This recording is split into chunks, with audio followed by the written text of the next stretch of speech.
Good morning, students. Welcome back to chapter 2 Interior of the Earth. Dear students, in previous module we discussed about rocks and their formations, and in this module we will discuss about rock cycle, uses of rocks, and about minerals and their usefulness. So let's discuss first rock cycle. Just like water, rocks also have a cycle of formation. As discussed earlier that the igneous rocks are parental or primary rocks and all other rock materials originate from the igneous rocks. When the molten magma cools, it solidifies to become igneous rock. These igneous rocks are broken down into small particles that are transported and deposited to form sedimentary rocks. When the igneous and sedimentary rocks are subjected to heat and pressure, they change into metamorphic rocks. The metamorphic rocks, which are still under great heat and pressure, melt down to form molten magma. This molten magma again can cool down and solidify into igneous rocks.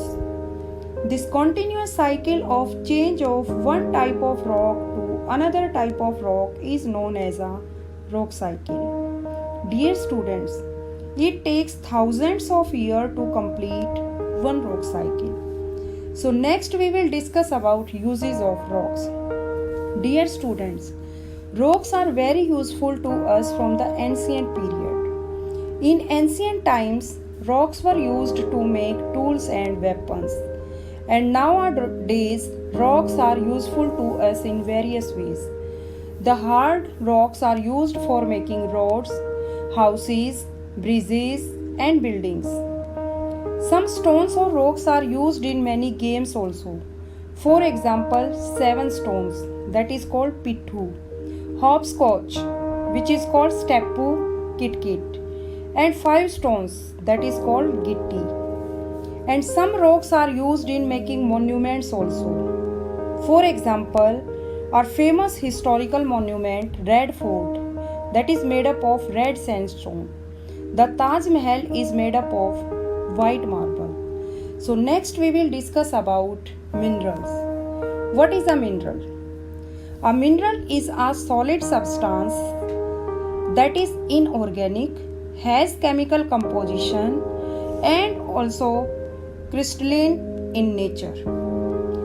Dear students, minerals are the main components of rocks, and these are of two types, metallic minerals and non-metallic minerals. Metallic minerals are minerals that contain metals. These minerals have a shine of their own, and metallic minerals are found in igneous rocks, while the non-metallic minerals, they do not contain any metal, and these minerals do not have a shine of their own, and these minerals are found in sedimentary rocks. Now we will discuss the usefulness of minerals. As rocks are very useful to us, same way minerals are also useful to us. Minerals are very important for the advancement of mankind. Minerals are used in our day-to-day life. They are used in building houses, bridges, factories, etc. They are used in producing a number of things like computers, sunglasses, cans, pencils, slates, etc. Coal, petroleum, and natural gas, they are used as fuels. And some minerals, they also provide us with precious stones like gems and diamonds. So that was all about this module. Thank you.